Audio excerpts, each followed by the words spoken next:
Ridley Scott, arguably one of the greatest living directors, is set to release a prequel to his 1979 mega hit, Alien, Prometheus, one of the most anticipated sci-fi films in recent memory. Infowars.com research analysis shows Prometheus is not just a film, but a revelation of the method, revealing the deepest secrets of the Illuminati mystery religion. I do have a lot of contacts in the media, as viewers and listeners know, and I have been able to secure a copy of an early script, and it follows very closely from the trailer I've seen and other leaks. And I'm not going to give the entire film away here, but in synopsis, this is a film about the origins of humankind with a super race of near immortal genetic engineers who are contemplating a genetic overwrite or rewrite of the planet Earth when meddling humans stumble in to the magician's laboratory. They are punished for their trespass. It was so wrong. The so-called space jockey is the advanced species that have engineered humans back on Earth and produced the bioweapon that we know of as the classical alien that burst out of your chest after feeding on the food in your intestines. The reason we're taking time out to examine Prometheus is because its storyline, its plot, mirrors that of many ancient societies. And the ideas presented in Prometheus are at the core of Western secret societies.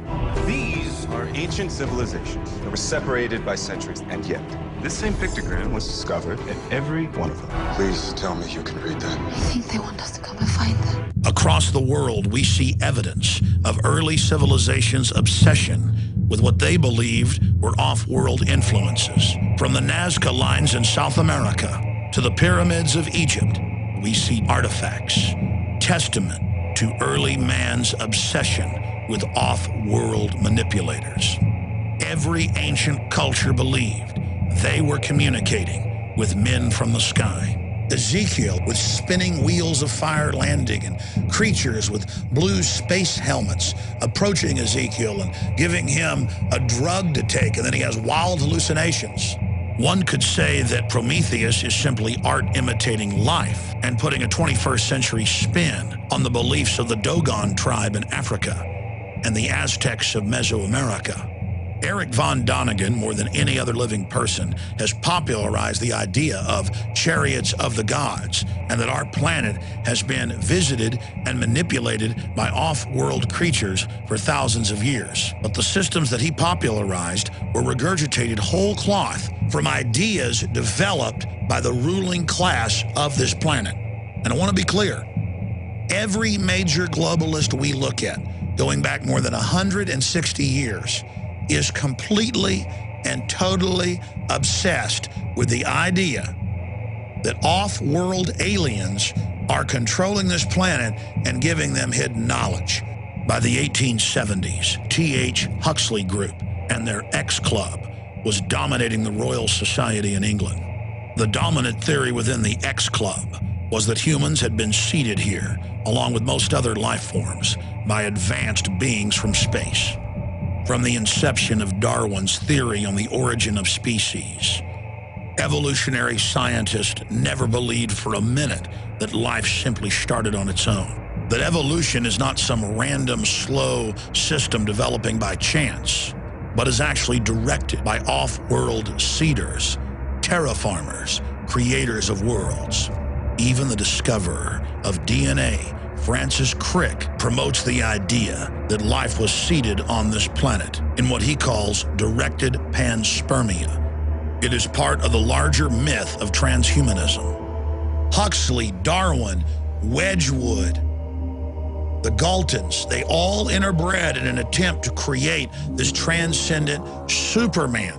The governing class of this globe believes that they are channeling advanced technological systems given to them by ancient alien species. And the science fiction of the last 150 years, whether it's Jules Verne or H.G. Wells or those that came before them, is obsessed with this, and they're on record part of secret societies who believe what they're promoting is actually reality, but knowing that the public is not ready to accept it, they cover it under the guise of fiction.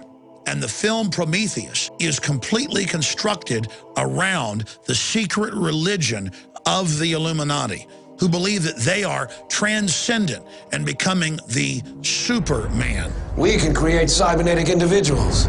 We are the gods now.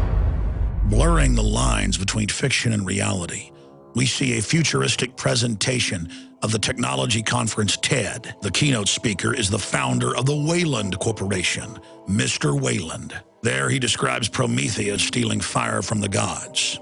From the Titan Prometheus, our first true piece of technology, fire. The transference of fire, or the first technology to man, is only the beginning of his transgressions. Prometheus is a titan and the creator of mankind who attempts to elevate humans to the level of gods and is punished. The Illuminati believe they have stolen the fire of true genius from the gods.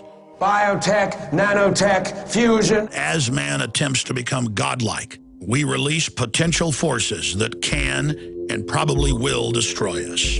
I want to say this in summation. We're not facing off-world genetic engineers that the elite believes created this planet, whether that's true or not. We're facing the global technocrats that are splicing every plant and animal and insect you can imagine together, that are creating chimeras with hundreds of species within them, giving rise to superviruses and bacterial mutations.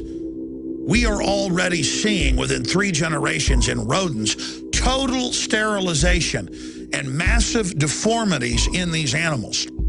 And we have proven from the Rockefeller Foundation documents and other reports that this is part of a long-term program to wreck the general public's DNA.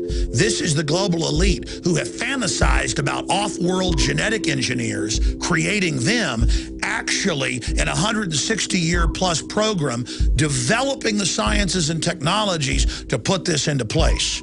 Whatever you say about the Illuminati, they have got patience and they have had incredible vision. But I believe humanity needs to hear the truth and understand that this is being carried out against us all. Because we have a choice to stand up now, but only a short window, and say no. I know the plot of the film. I know how it ends. But I'm going to leave that for you to discover. The point is, the film itself is only a revelation of the method, an externalization of the hierarchy.